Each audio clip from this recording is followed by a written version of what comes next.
मुसाबनी प्रखंड सुरदा पंचायत रे बड़ाघाट अतु रे चांद भैरव पुस्तकालय रे मिट कमी होरा को सपड़ाव किया।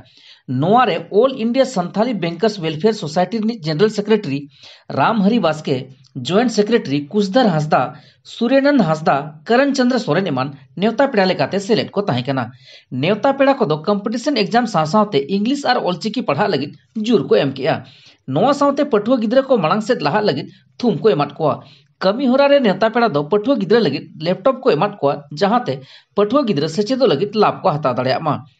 कमी होरा रे चांद भैरव पुस्तकालय रिनिज अध्यक्ष राघव मुर्मू, उपाध्यक्ष मायनो सोरेन, सचिव संजय मुर्मू, सह सचिव शीला मुर्मू, कोषाध्यक्ष सिंगो टुडू, सदस्य कालिदास हांसदा, शंकर सोरेन, भरत टुडू, फुदान टुडू, लालमोहन बास्के, चुनू माड्डी, साइमन मुर्मू, मजी बाबा, बुधेश्वर मुर्मू एमान सेलेक्ट को ताहें कना।